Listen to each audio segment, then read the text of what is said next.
Okay, cheers! Is that yours or mine? That's mine. You sure? Yours pop up. You Wow, sure or not? I thought I got lipstick now. Yeah, it's all over lipstick. I look very like See, like this, the way I drink, so messy. So You sure or not? Okay, I guess so. come. Anyway, 你的口水就是我的口水。 Death has always been a certainty. That's what I like about Angjolie. It has to be a celebration. Endless topics that we can talk about. Dying to meet you. Welcome to my podcast. Hello! Welcome back to Dying to Meet You, and Yay! for you, welcome back to Singapore after 10 days tour. In, Yes. Where South were you? Africa. South Africa. I don't want to come back. See, you get this like Africa. I think I bought the entire Africa back, man. I remember at the airport because I only brought one big luggage. Yeah. The thing about South Africa, especially Cape Town, or maybe not especially because I was in Cape Town for a longer time. But what I experienced is 4 seasons in one day. Wow. So you constantly, and everyone will tell you the same, South African will say that you always need to have a jacket with you. And then, I'm very kiakwa and I'm very scared of cold. So I had like, them kiasu, I have like, I don't know how, I brought 2 thick jackets. And then 2, like just sweaters. Not enough. I mean, I brought it, but then I have to layer up.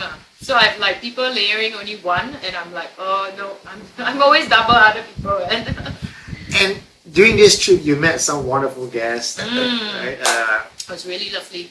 So the thing is, I was there for almost a week at Cape Town to attend entrepreneur organization global leadership conference. So at the conference, it was nice to meet people from different countries, entrepreneurs from different countries. Yeah. That's where we connect. Yeah. Because it's not just Singapore chapter, but chapters from Asia, from Europe, from US, they all came. So we had about 2,000 of us.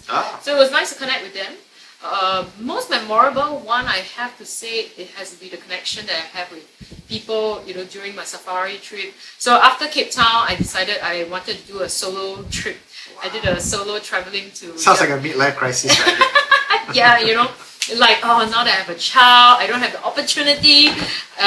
You seize every opportunity to be able to like go on your solo trip, to be with yourself, Discover the inner voice. No husband, no kid. It's like, oh my God, peace, It's like the Burning Man minus the Burning Man. yes, that's true, yeah. So I went to, I decided to go to this safari for 4 days. I think ideally, if anybody wants to do a safari, plan for 5 days. I think 5 days is good because I actually flew into Johannesburg and everyone was telling me, oh my God, Johannesburg is more dangerous because Cape Town basically is much safer in Cape Town because I went salsa dancing and I actually initially my friends were quite worried that are you sure you can be alone? So I told them like, I'll be fine, I can take some precaution. I know what to do. So the second day, I think they got so bored with salsa dancing because they don't salsa dance. So they still went with me. And then after one drink, I know they're all tired, jet lag and all that. So in the end, I actually took the cab back myself. I mean, ladies traveler, if you're traveling solo traveler, I think the key thing is always be smart. Don't listen to your AirPods. Don't listen to music when you're walking. Just be very conscious about what's around you. So every time I hop on into an Uber, since I have 2 phones, right, I will always pretend to leave a message to my other phone. And then like, hey, I'm coming back in an Uber. Then I will say out the Uber This is the number, this is the guy. Yeah, just to let you know, he's going to drop me. I think, it's about 10 minutes, so I'll be there shortly. I'll see you. And then, just so that the Uber driver thinks that someone is waiting for you. But always take an Uber when you're in South Africa. Apparently what I heard was that don't flag for a driver because usually the Ubers, they have good credits and before they are being employed as an Uber driver. I mean, they said, right, in Africa, there's 1 in every 6 there is a rape case, 1 every 6 seconds. But this was, really on the internet, not sure how true that is. Yeah, I mean, I think there's a lot of bad news and very poorly, like South Africa is poorly portrayed, but I love that country. I love the music. I've always liked Afro music, so I love the music. The dancers are really good. The food, coincidentally, it really suits my taste bud. Like I remember they asked me whether I wanted to have this chicken, and I was like, chicken again. But it was a different type of cooking, and wow, it was just amazing. So, but something I still miss Chinese food. I'm like craving for laksa. I told you like this morning, it's like, what do I I miss the most? Laksa. Laksa. Yeah. And then chicken rice, yeah. Oh! Yeah. Oh, yeah, I should copy the Hainanese chicken rice. Yeah, lah. man. Okay, Yeah, okay, so... next time. So South Africa, I think people are also telling me they carry guns illegally. Yeah. So you gotta be careful. So I mean, Cape Town is quite safe. Mm. Johannesburg, I was told not to go out after 6 p.m. Even in Cape Town also, like don't go out walking alone. So I did ask. There's certain streets where there are homeless people. Yeah. So you need to be aware which street, right? So I remember I was asking. I wanted to walk to the salsa place from dinner, and then it was an 8 minutes walk. And then when I do a check on Google how long it takes for the car ride, it's about 6 minutes.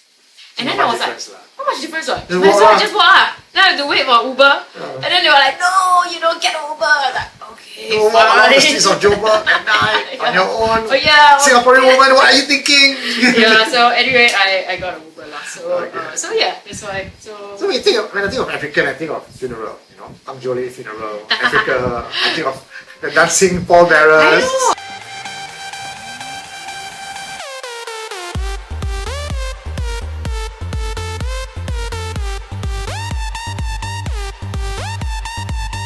It was one of the things that I wanted to do, which was to visit a funeral home. So I did write to a few funeral homes. They didn't reply to me. I actually wanted to visit them, but unfortunately, or maybe fortunately, I really didn't have time. I was very stretched out with the conference, then also mixing with different entrepreneurs from other countries, then after that to the safari. Yeah. So what I thought was a better idea was to just talk to the locals, like people who are tour guide, how do South African actually, well, not celebrate, but more like how do they conduct the funeral. So like in South Africa, you have many different tribes, and then there's also different languages. I think there are 11 official languages. So it's just very mind-blowing when you hear different tribes have different practice, right? So when I asked them, and if you think about it, I was Googling this company, and they actually, some countries or some tribes, they're more modern to do cremation. Because some of the tribes, they actually, community, they don't do cremation. And then I even checked out one of the website of a South African company that they do aquamation. So if you don't know what aquamation is, we don't have it in Singapore. It's a cremation for gay folks. No. No. I'm going to get cancelled for this. Yeah, aqua. It's not aqua. Oh. Okay, aqua. Or maybe I'm not pronouncing it correctly. Aqua cremation. Yeah. So basically, cremation is using fire. Yeah. So aquamation, not aquamation. Aquamation is using water. So it was something that I wanted to visit and witness, but I think it has to be my next trip. Yeah, because this trip really I didn't have the time for it. So they just put you into the water and let the animals. So not animal water. No, No. I mean but so in Tibet you have the air cremation where the birds will come, the vultures will take you. Yeah. I'm just assuming that aqua cremation will be you throw into the water that's shark infested. No? Yeah, you wish. No. Then you have no remains, then everything will chow down. So basically, if you lower the body into a tank with water, and then basically the chemical in the water will Strip eat up all your- the flesh. So actually, years ago, I have to say that years ago there were people who came to us. Yeah.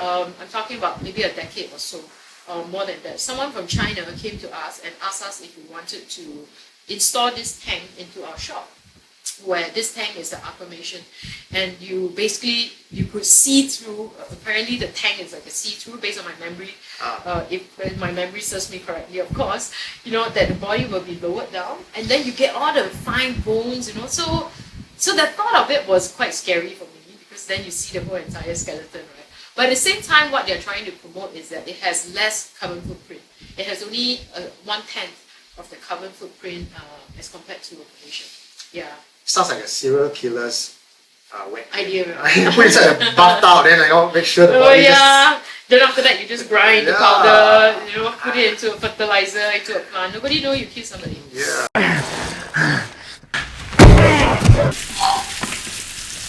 Okay. That's we don't micro-cremation for you. Yeah, we don't know whether it's a good idea to share this concept. Right? So let's take a look at this short video that you had a conversation with the driver. Yes. I found it highly entertaining. So, take a look at this video. I was actually in the car and we are going to another accommodation and it's just us in the car. So I had the opportunity to ask Suli about the culture in South Africa, about funeral. And then he was sharing that he already bought a funeral cover, right? Yes. Yes. So tell me more about like South African funeral. Like in South Africa, when a family member passed on, so for example, he or she passed on a Monday, it takes us the whole week to prepare for the funeral. The preparations include doing the death certificate, and then after obtaining the death certificate, you must start doing the claims, where you have funeral cover, like the packages. That's where you start claiming after the certificate.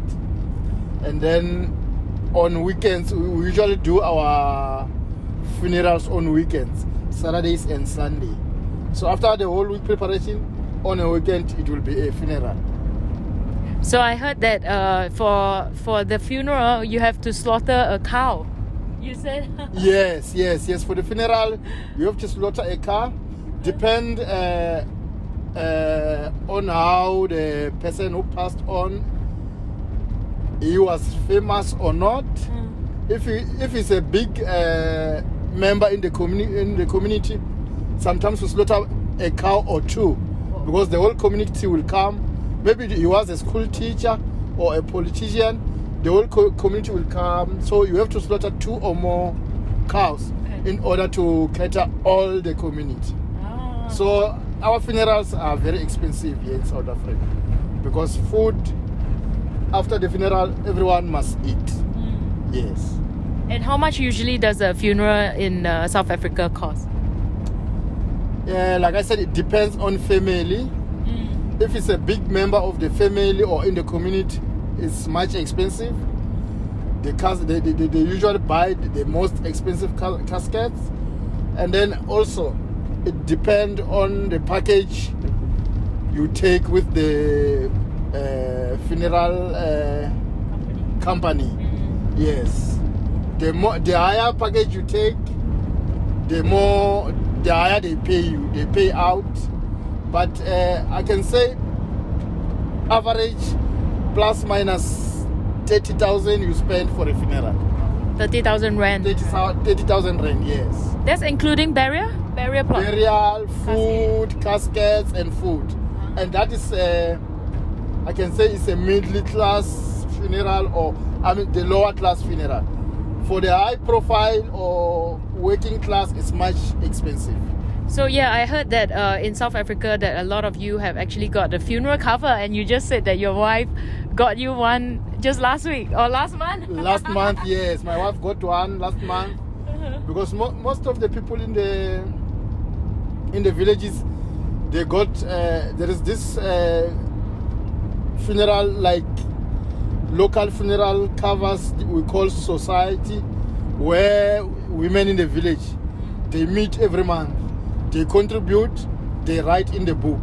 So if one of their members passed on, they go to the group and claim.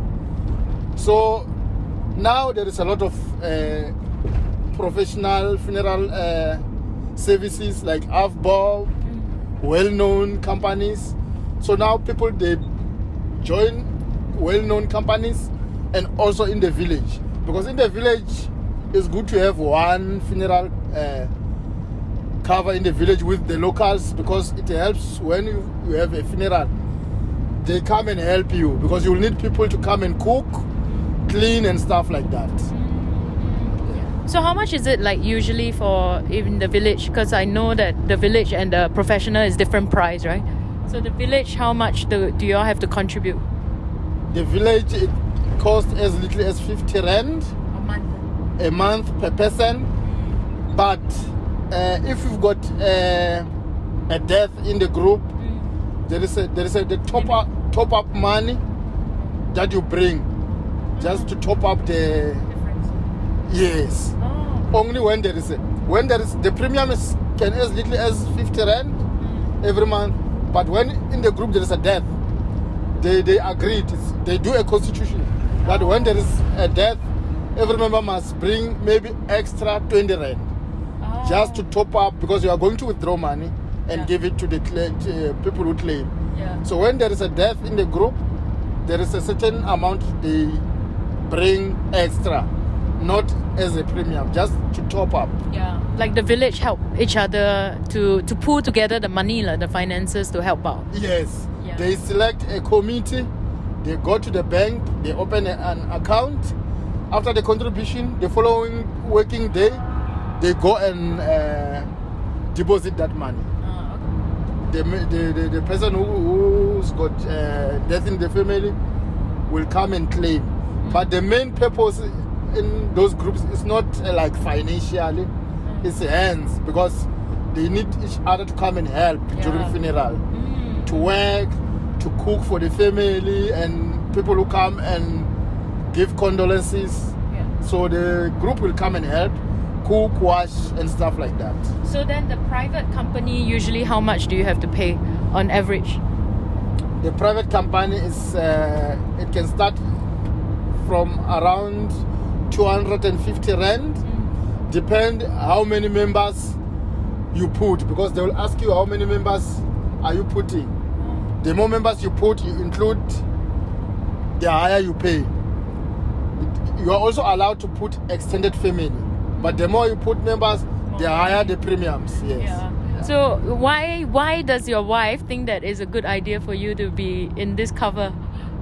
I think financial reasons, because like I said, death doesn't knock, doesn't give you a notice, a warning.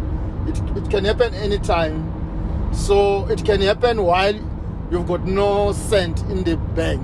You've got nothing.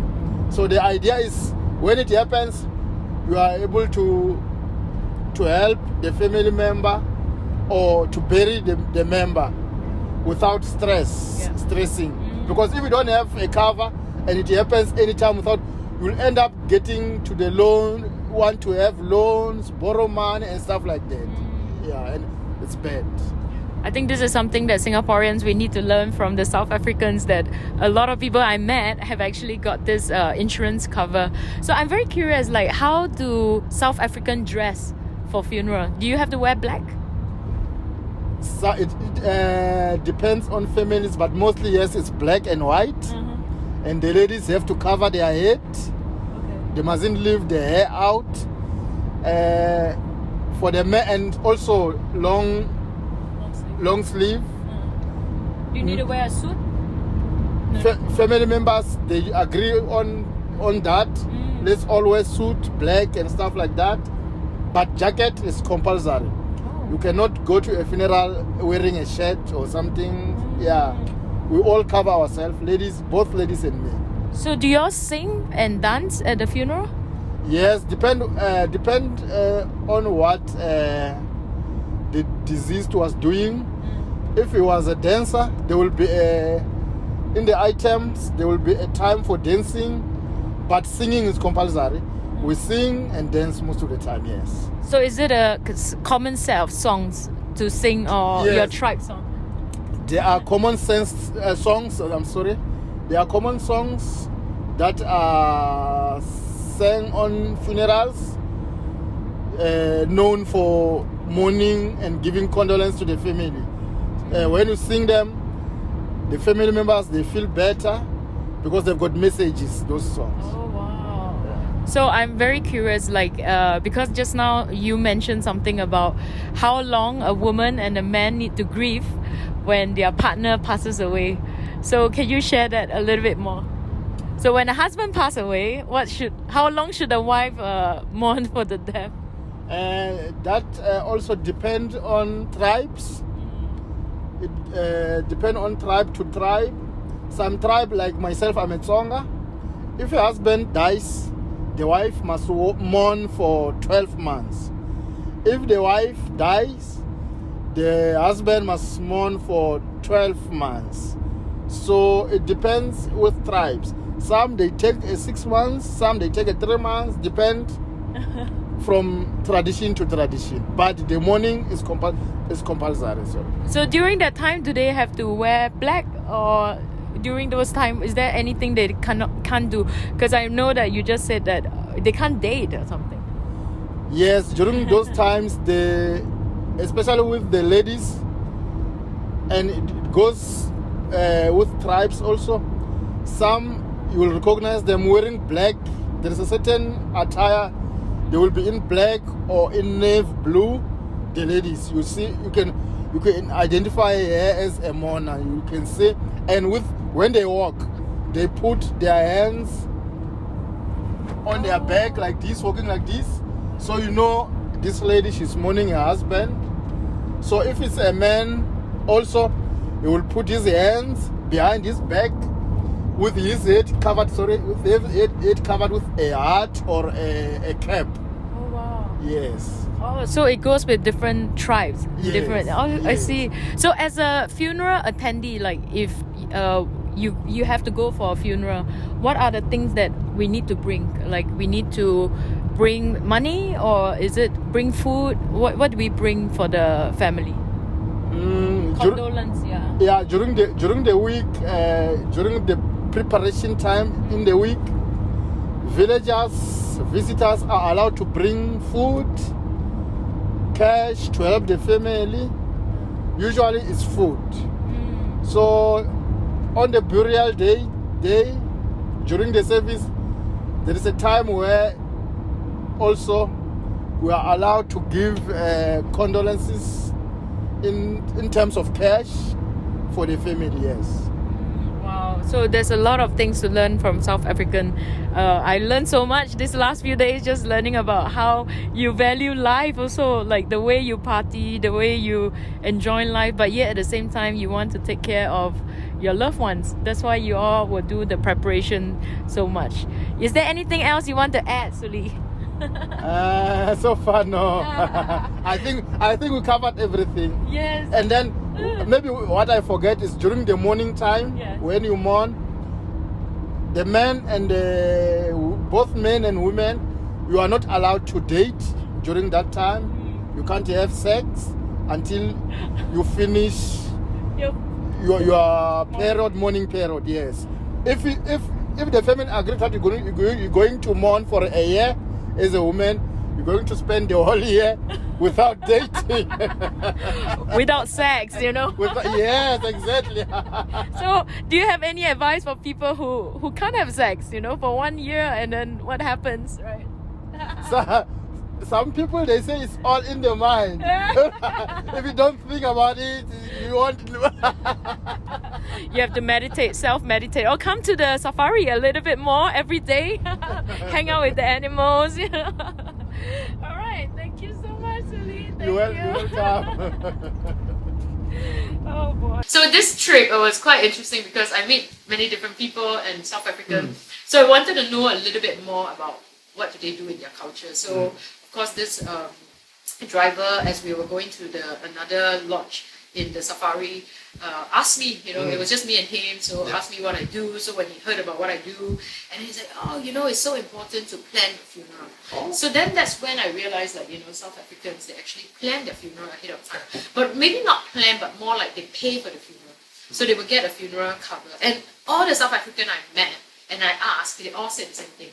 That it's very, very important for you to pre-plan, because you don't want to be a burden to the family members. Actually, a lot of countries are into pre-planning already. And if you are open to the concept of buying insurance, that's pre-planning an accident, pre-planning a health issue.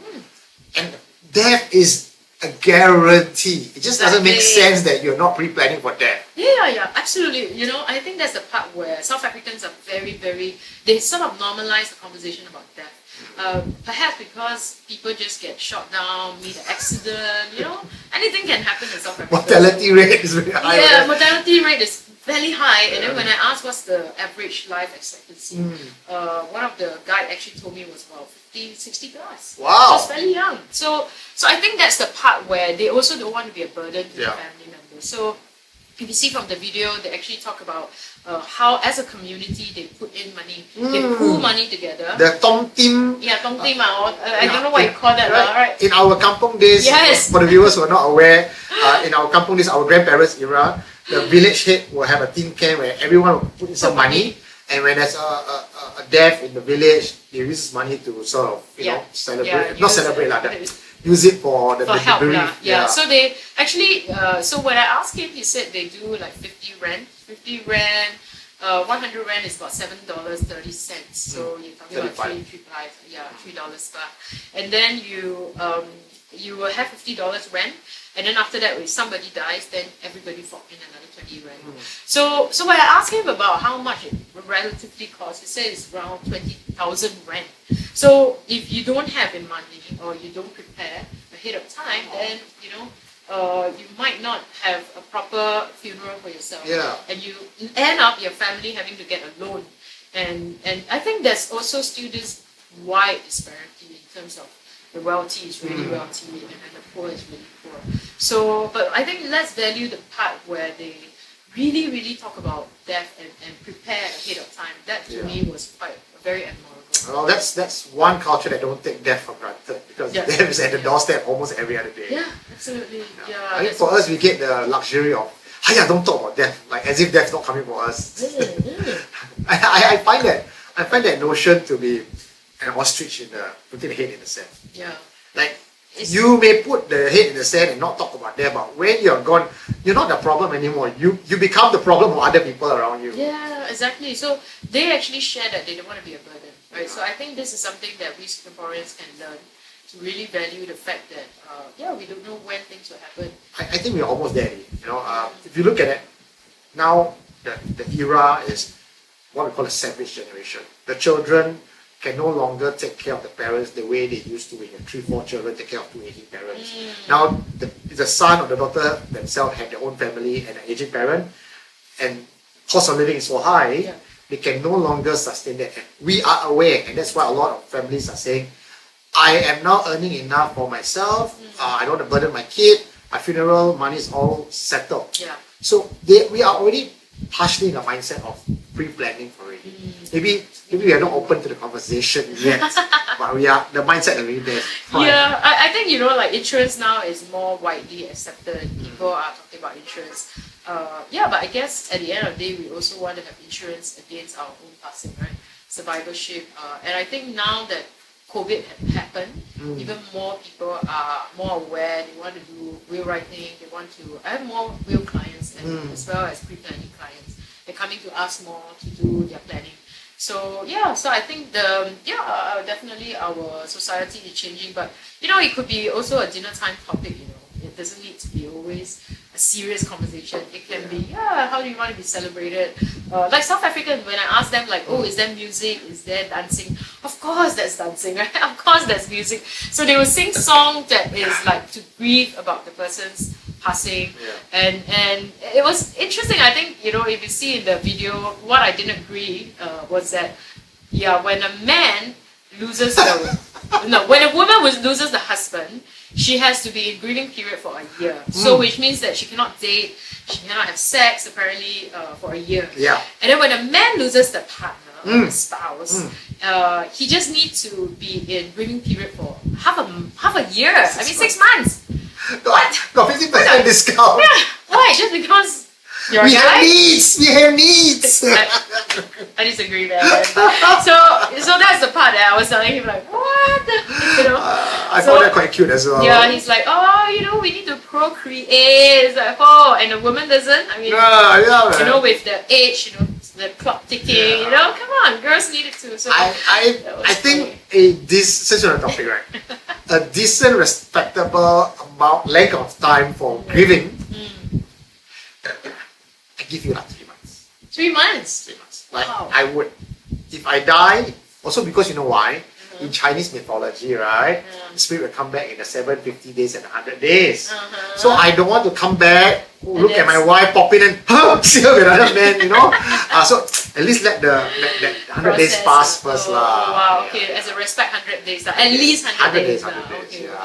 Yeah, you know, I always find that. Both, yeah. both gender. You both. Oh, that's gender. fair. That's fair. No, but I mean, you know, we going for our audience now. What do you think is the right period, right, for people to be in the grieving period? No sex grieving period, mind you, not just grieving. No sex grieving period. How long do you think we should have that as a duration? Africans think it's 1 year for the ladies, 6 months for the men. I say 100 days for both men and women in Asian countries. What do you want? I mean, if you're talking about sex, then I think, you know, that I know and I heard of some people who had to get out now.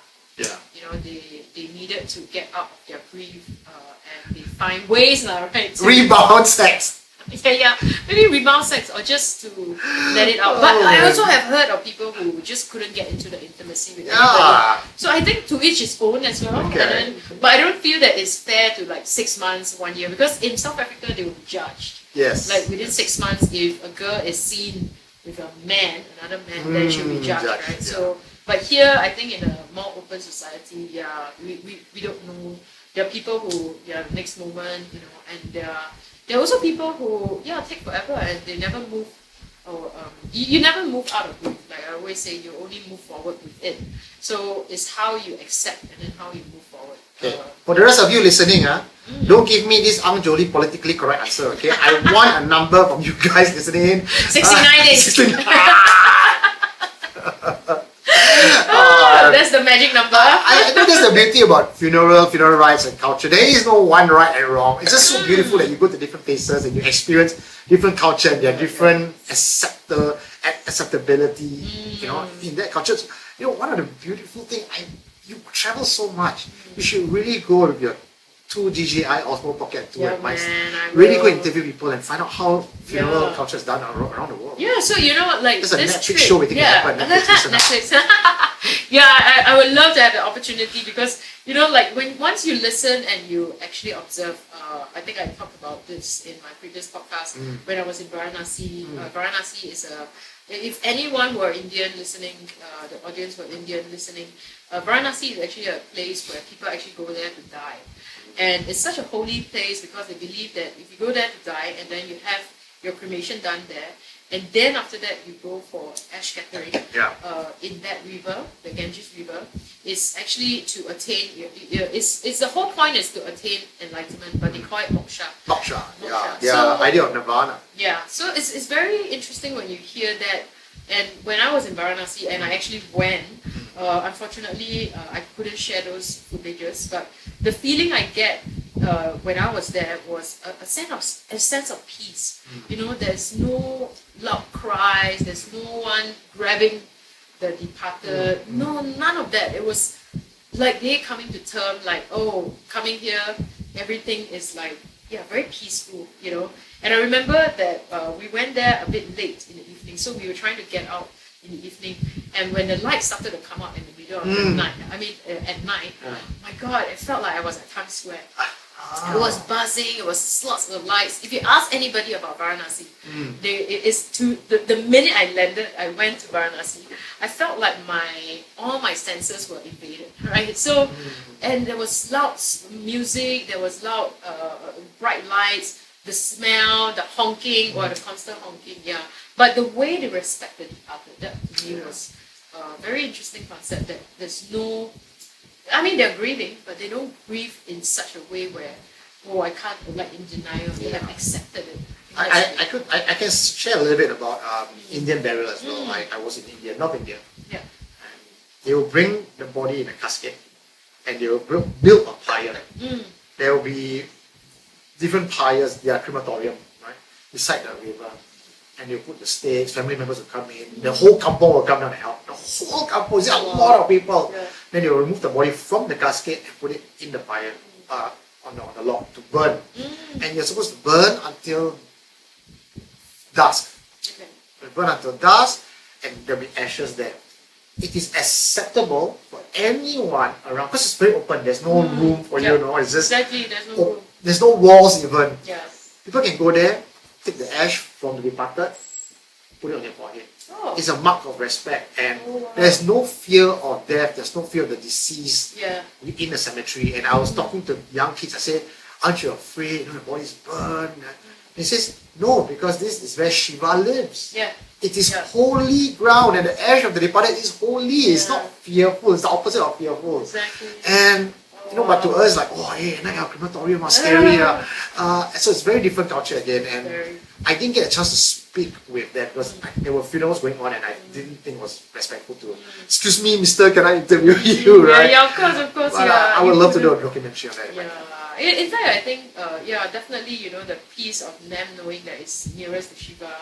And I used to, wonder, like, what's this loud music that they play at the crematorium for the Hindus funeral? Like in Singapore, if you know, the Hindus always have the last time slot in Singapore for the cremation. Oh, I didn't know that. Yeah, so because they have to wash the body, they will have a lot of, flowers, and it's sort of like, it's a ritual, right? Okay. So because of the ritual, then the crematorium operators, they need to clean up.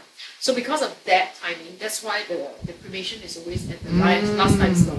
And for those people who don't know, Hindus have to be cremated within the same day. Like the Muslims. Yeah.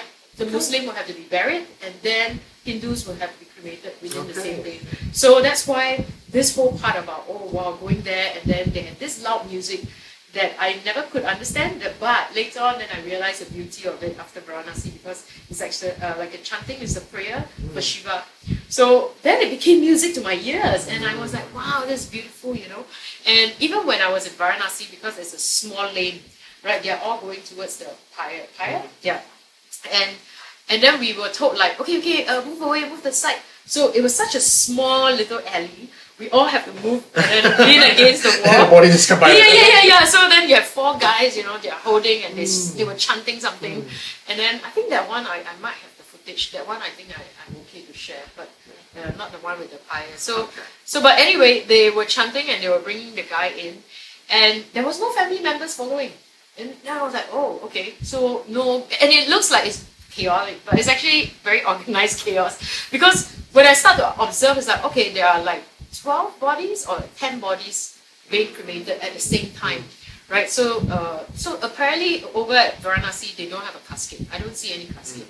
I know that there's entire body. So you keep hearing the cracking of the sound of the wood, the firewood, and then there were people shouting here and there, but it was just a sense of calm. No one crying, but always the male. I've not seen the woman in that crematorium area. Only the Oh, man. you might be right. Yeah, I've not seen. Yeah, I've not seen. I thought it was because of hard labor. Maybe There's a lot of carrying. And Yeah, but there's no female to show the extra touch. So it was just that. So then when I looked down, so there was like on a few floors. When I looked down, I saw one departed coming in. And then they actually play something on the eyes, right? They play Coins, the coins. the coins. And they were laying a golden blanket. So apparently the blankets are given by the family. So as many family would like to give, then they would lay it over them. But I always felt that the one-day funeral is very, very short. And I actually spoken to some Indian friends also that they felt that it's very short because they don't have time to grieve. So they have to rush it through. So recently I took care of my friend's father, who he's an Indian, but he's been living in Singapore for many years. So instead of a one-day funeral, he said that, no, I don't care. I want my dad to have a 3 days funeral. So we did a 3 days funeral, and he's actually Christian now. So he then told me that, I have to make calls to my relative in India, explain to them, and then because he said I need time, and I think that's the part that Muslims and also Hindu, they have to experience, that they need time, right? I mean, your Indian wedding 7 days, That's true. Then your funeral 1 day, cannot lah. Meet me in the middle lah, 3 days. Yeah, at least 3 days. I think something needs to change. How dare us Chinese people telling Indian people how to run their funeral? Okay, we got funeral director here, so legit. I got clout.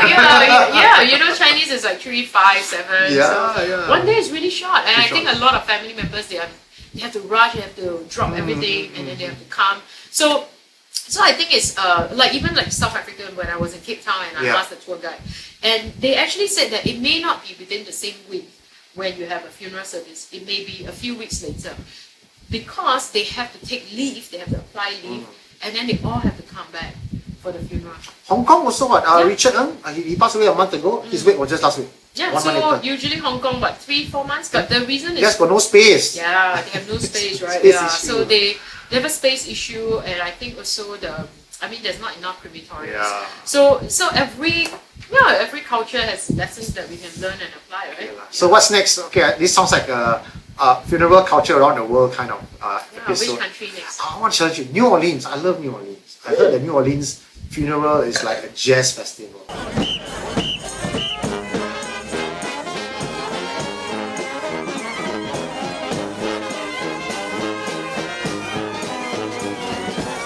And then there's some culture where, of course not in modern days back then, where the wife or the servant is supposed to be buried with the master. And I know this from Sarawak when I went to the village area. This is the Orang Dayak. They call it Orang Dayak. So there are certain tribes where if the master dies, the servant is buried along with him alive. Alive. I mean, when the master dies, the living servant is buried with him. Okay. Yeah, that was Might as culture. well just kill yourself. Yeah. I mean, to bury it alive, can you imagine being buried? And then But I having think to even go like the to- Egyptian, for them, it's an honor to serve the master. Oh, Again, yeah. culture, right? So Yeah. it'd be interesting to look at the mindset, the values, the interesting funeral rites around the world. I don't think my helper will ever do that. Lily! Yeah, but I think culture has changed, right? But it's interesting, like you said, what was in their mind and the honor to have that privilege to be buried? Yeah. Would you do that? I mean, I want to get cremated and I want to include myself, put my ashes in an hourglass. hourglass. So next time, Hey, that's a good one. I'm a gamer, right? So when my child is a gamer as well, I teach him board games and everything. So the next time he and his children play board So Kong Kong is games, there. Kong Kong is there, then I can still play along with them. That's a good one. How many of you would like to have an hourglass ashes in There's the ashes in dildo, ashes in the ring, ashes in hourglass, like the least weird choice of it all. That's true, because people won't even suspect, right? Yeah, that's a good idea. Oh, maybe we could start a potential business. Yeah. So tell us how you feel, if this is a possible business. Yeah, If there's any viability. Looking for investors, Yeah. Hourglass. At first I thought you said hourglass, I keep thinking about the woman hourglass. It's like, that's possible too. And then now, no. It's No, not. no. Just Like an hourglass, literally an okay, hourglass. sorry, it's just my mind. Anyway, we come to the end of this wonderful episode. We hope you guys enjoyed this. This is Thank in you. between breaks, and we'll be bringing back our guests as always. We're dying to meet you. Who's next? Don't know yet. I have so many in the pipeline that I want to interview. If there's anyone interesting and there's anyone who is maybe different culture and they would like to share their story, or someone who has a near-death experience, we would like to hear from them and then interview them. So let us know. Yes. Alright, and this is Eugene Tay. I'm And Jody. Angjolie Mei, and with that, see you for our next episode. Death has always been a certainty. What I like about Angjolie is it has to celebrate. Endless topics that we can talk about. Dying to meet you. Welcome to my podcast.